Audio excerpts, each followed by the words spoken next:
جوړ په خیر، هیله د جوړ روغ اوسئ او د ژوند چارې مو ښې وي. پاکستان په افغانستان کې خپله نوې ستراتیژي عملي کوي. هغه ستراتیژي چې تر ډیره بریده پورې د دوی وروستی وار دی، تر ډیره بریده پورې د دوی وروستی هڅه ده. تر اوسه پورې پاکستان 5 د فشار وسیلې استعمال کړي دي پر افغانستان باندې، 4 یې کار نه دی ورکړی، اوس یې د 5 په استعمال باندې بوخت دي. یوازې دا نه ده، ښکاري دا چې پاکستان په افغانستان کې د بلې جګړې هڅه کوي او دوی دا خوب ویني چې ګواکې د افغانستان د تیرو نورو نظامونو په څیر باندې به اوسنی نظام هم دوی په جګړه ړنګ کړي.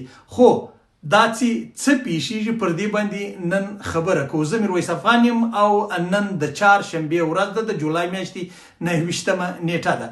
دوستانو، تاسو خبر یاستئ چې پاکستان تر دې وړاندې 4 د فشار نوري وسیلې د افغانستان د اوسني حکومت خلاف کارولې دي. یوه لومړنۍ وسیله دا و چې دوی په نړیواله کچه د طالبانو او د اوسني نظام خلاف لابینګ کوه. نړیواله ټولنه یې په دې قانع کوله چې ګواکې طالبان ظالمان دي، ګواکې طالبان و افغانستان ته تاوان دی، او ګواکې طالبان د خطې دپاره یو لوی خطر دی، د سیمې دپاره یو لوی خطر دی. دې ته لابینګ وایي. دي د نړۍ بېلابېل هیوادونه په دې باندې پوهول، د خپل ملاتړ یې زیاتول پر دا موضوع باندې. پاکستان ونه توانېدی طالبانو تر 40 زیاتو هیوادونو ته خپل استازي واستول او ګڼو هیوادونو افغانستان ته خپل سفیران راواستول. دا هڅه د پاکستان د تر ډیره بریده پورې ناکامه شوه. دویمه هڅه چې دوی پیل کړه هغه دا وه چې په لوی تعداد په میلیونونو افغان کډوال په جبري توګه داسې وخت کې افغانستان ته راواستول چې افغانستان یې د بیرته ځای پر ځای کېدو کپیسیټي یا توان نه درلود. تر ډیره اټکل دا و چې د افغانستان اقتصاد به کښېني، تر ډیره اټکل دا و چې د لوږې یو بحران به رامنځته شي، تر ډیره اټکل دا و چې ډیر لوی ناورین به پیښ شي. خو طالبانو دا منیج کوي د افغان ولس په ملاتړ. افغان ولس به دې خلکو ته مینه ورکړي، ځای ورکړي، کار یې ورکړي، روزګار یې ورکړي. تر اوسه پورې دا ده ماته ګوډه ګزاره روانه ده. نو دا دومره د فشار وسیله وه چې پاکستان په کار واچوله.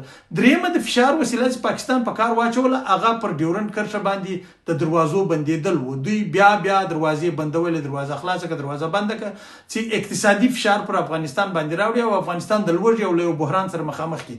بیا طالبان وتوانېدل چې دا مسایل له نورو هیوادونو سره خپل تجارت جوړ کړي او دا مسایل په یوه ارامه او لږ تر لږه په لږ تاوان باندې دا ستونزې د حل لار ولټوي. دا طالبان وتوانېدل او دا کار یې وکړله. بېلابېلو هیوادونو سره لارې جوړې کړې. اوس که د ډیورنډ دروازه بندې که خلاصې پر افغانستان باندې هغه تاثیر نه لري چې پخوا یې درلودی. صحیح ده، په اقتصاد کې به لږ ډېر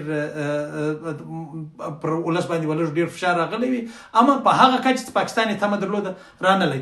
نو دا دریمه وسیله هم طالبانو د پاکستان دا ورشنډه کړه. څلورم کار چې پاکستان وکړ پر افغانستان باندې مخامخ بمبارۍ وکړلې او دا بمبارۍ د دې سبب شولې چې پراخو ولسي وګړو ته تلفات واوښتل. تر 500 زیات ولسي وګړي شهیدان شول او په سوونو نور ټپیان شول.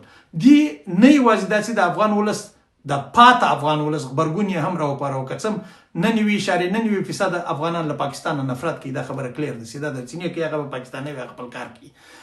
دوی د افغانانو نفرت راوپاره او د افغانانو دا نفرت نه یوازې دا چې په کور د ننه راوپارېده، د کور د باندې هم راوپارېده او د طالبانو ملاتړ لا نور زیات شو. د طالبانو د دې ترمنځ پر ډیورنډ کرښه باندې مختلفې پیښې وشولې. بیا طالبانو یا د افغانستان حکومت په پاکستان کې د ننه اهداف په نښه کړل. پر اسلام آباد یې ډرون الوتکې ورالوزولې، وروغورځولې، پر کوټه، پر پېښور، بېلابېلې سیمې په نښه کې حالات ترینګلي شول او حالات ډېر نور خراب شول. نو پاکستان په دې 4 فشارونو باندې هغه څه چې غوښتلی چې د افغانستان اوسنی نظام ړنګ کړي یا تر فشار لاندې راولي یا خپلې غوښتنې په ومني، ونه توانېده.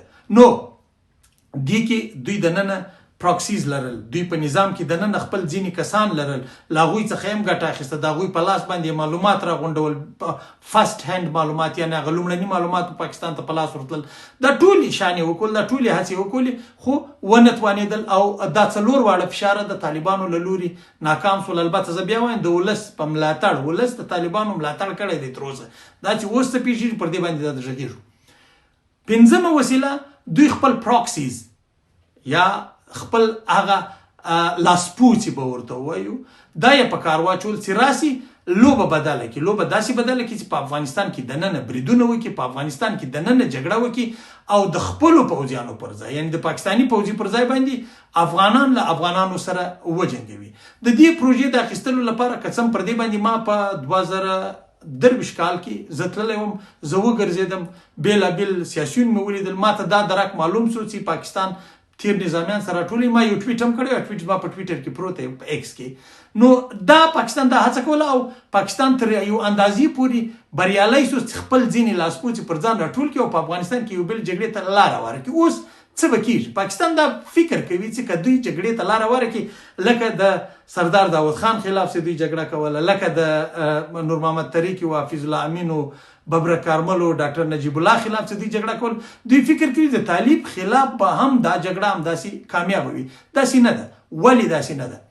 ځکه چې هغه نظامونه چې طالبان یې په خلاف په افغانستان کې، په طالبانو یې په خلاف په افغانستان کې وسلوالې ډلې راوستلې وي او جنګولې، هغو نظامونو په پاکستان کې د پاکستان تر کنټرول لاندې په خیبر پښتونخوا او جنوبي پښتونخوا او بلوچستان کې کسان نه درلودل، ملاتړ یې نه درلودل. هغو ډلو د هغوی ډلو ملاتړ چې ول هغه سیاسي ګوندونه لکه پښتونخوا میپ، لکه عوامي نیشنل ګوند په دا وروستیو کې دا ځینې نور ګوندونه را پیدا شول. د دوی نیشنلیستان ملګري وو، اسلام پالي او دینی ډلې ملګري نه وي. د طالبانو سره دینی ډلې موجودې دي، د طالبانو سره د مذهب بال د طالبانو په لاس کې دی، د فتوا مرکز، د فتوا منبر اوس کابل دی.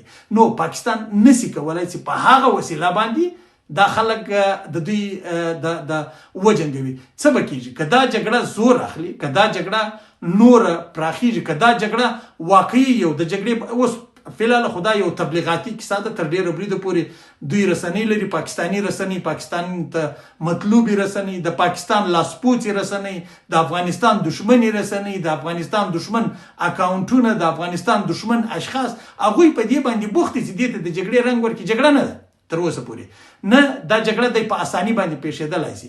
ځکه که خبره دا ډول شوه نو بیا طالب سوونه چنده پر پاکستان باندې ډیر زورور دی او سوونه چنده په پاکستان کې دننه دی. بل وړتیا دا ده، ذبیح الله مجاهد هم اشاره ورته کړه، طالب ځان وژني خپل نظام ساتي. زه هغه الفاظ او تفصیل ته نه ځم، طالب ځان وژني خپل نظام ساتي، خو د پاکستانیان یو هم غواړي خپل نظام وساتي، غواړي خپل ځان وساتي. دا دواړه ممکن نه دي. نو جګړه نه پیښیږي، که پیښیږي خال خال وي، په ځینو سیمو کې وي، خو د دې په ډیر تاثیر او ډیر اثرات پر پاکستان باندې وي. که دلته پیښه کېږي، که دلته یوه پیښه کېږي، ګورې یاد ساتئ، زما دا خبره یاد ساتئ. بیا وایم نن د جولای 29 ده او د 2024 کال د چهارشنبې ورځ ده. که په افغانستان کې یو برید کېږي، طالبان داسې ملګري او ملاتړي لري، په پاکستان کې به 4 بریده کېږي. که نه وسو نو بیا موږ په حالاتو باندې نه پوهېږو. ژوند مې خدای مو شاته پاته بریالي لرم، هېڅ داسې لویه کیسه نشته چې ورته پریشانه شو. خیر و خیرات دی. یو څه زه دا د پراکسیز ټکی ځکه استعمالوم چې هغه خلک ځان ته متوجه کړم. یو څوک چې افغانستان ته پاکستانی راولي یا پاکستاني جګړه راولي، زما په فکر باندې هغه د افغانستان دوست نشي کېدلی. زه به پر دې باندې بیا غږېږم چې نو اوس خو سره راوځو د افغانستان د دفاع په لار کې به خبرې سره کوو، سره غږېږو به، او موږ نه پرېږدو چې افغانستان ته بله جګړه راشي. طالب دوی به خپل کار سره کوي، خو د جګړې موږ مخالف یو. ژوند مې خدای شاده باد او بریالي لرم. میرویس افغان تر بلې لاندې ویډیو پر لوی الله سپاري. شاد اوسئ، دا ویډیو شریکه کړئ او د بلې ویډیو په تمه اوسئ. ژوند